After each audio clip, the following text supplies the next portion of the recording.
Okay. There are 5 knots that everybody should know before they come to Aphrodite, or really any sailboat. All the knots are pretty simple. There's the bowline, everybody's heard of the bowline. The square knot, everybody's heard of the square knot. A bowline and a bight, which is kind of a new one for most people. A rolling hitch and a clove hitch. Okay, so the first one I'm going to do is the bowline. And what I really want you to do before you come to the boat is to run like a Google search or an internet search and find how to do a bowline. But I'm going to show you the 2 bowlines that we typically do on board. We go around whatever it is that we want to go around. We make a loop, a back loop, push a line through the bottom of the loop, around the tail, back into the knot, and we tighten up. And what you're looking at right there, this is what you want to see. You want to memorize how this looks. And that's the form of a bowline. And I can flip it backwards, and that's the form of a bowline. Take note that the tail is on the inside. And the tail can be on the inside of the loop. The tail can also be on the outside of the loop. It really works both ways. But if the tail's on the inside of the loop, it's a little neater because the tail isn't flapping around out here in the wind, so to speak. Okay, now I'm going to show you one other way to make a bowline. That's the typical way that people make a bowline that I just showed you. The other way is you hold the line like this. You make a half loop. You reach down with your fingers and you grab that little tail. You pull it up and you take the tail of the line right there, and now that just happens to magically form a bowline just like that. Now, I'm going to do this one again how it would happen like if you were in the field and you just walked up. So you'd walk on up, and that's a pretty stiff line that I'm working with right there. And that's it. There's a bowline right there. And you see how fast that was. It was like a half a second to make that bowline. It's pretty quick. Especially this line's rather difficult to work because it's stiff sailing line. The thing about this particular way to make a bowline is if there is a possibility that load can be taken on the line, like for example, let's say that the skiff was drifting away and you wanted to put a bowline in the end of the line before the skiff drifted away. So you walked on up and you were to want to grab it and make one of these super quick bowlines. But the potential that maybe load could be taken up on that bowline, then you wouldn't use this particular form, this particular system to make the bowline, because what would happen is, let's say that you were like right here when load got taken up on the bowline. Well, it would just destroy your hand. See, whereas if you walked up and you were making a bowline like this, for example, and you got to that point and load got taken up on the bowline, it's no big deal. The bowline will all just get pulled out of your hand and maybe the skiff will drift away, and that's the worst thing that'll happen. And you won't be being air freighted out.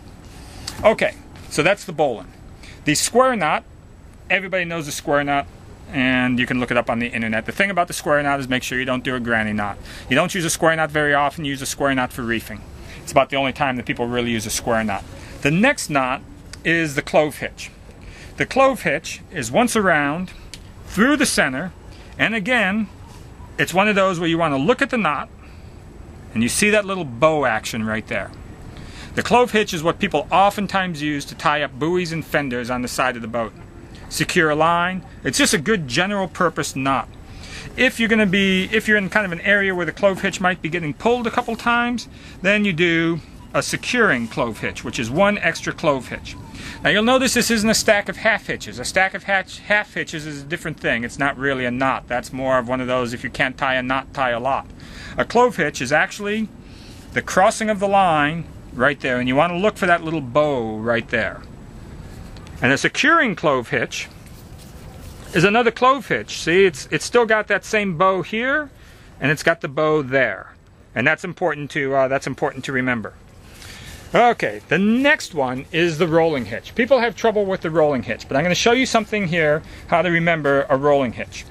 When you look at a bowline, the reason that a bowline is such a good knot and why everybody loves the bowline is no matter how much force gets put on the bowline, no matter how much force, no matter how much load, when you're done, you can take the bowline and you can take that little loop right there and push it around, and the knot will always come loose.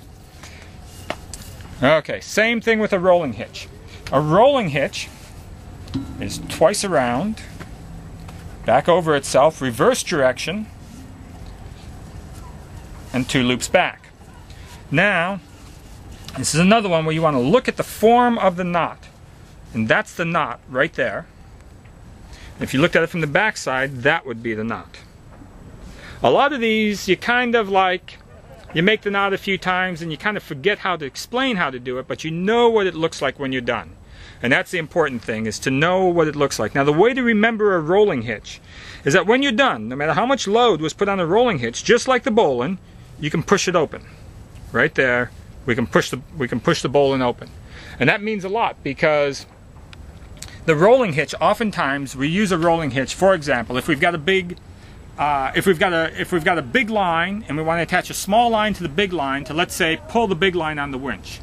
But the line's too big to go on the winch. For example, oftentimes we'll med more, and the line that we're pulling in when we med more might be 1.25 inches, which is just too big to lay over a typical winch. And so what will happen is we'll take a line like this, put a rolling hitch around the 1.25 inch line, use this small line, this 5/8 line here, for example, a 19 mil line, and run that onto the winch. And we can pull off of the 19 mil line. And the 19 mil line through a rolling hitch will pull the 1.25 line. And so another time when you need to use this knot is when you get a winch jam. For example, if you get a winch wrap, that's really you get a tangle on the bottom of a winch, and the winch might be running a jib, for example. The jib is fully loaded, and so how do we deload the winch, keep the load on the jib? And the way we do that is we put a rolling hitch around the line, and run the tail of the rolling hitch to another winch, and that frees up that allows us slack on the line to free up a jammed winch. So the rolling hitch, that's a very important knot.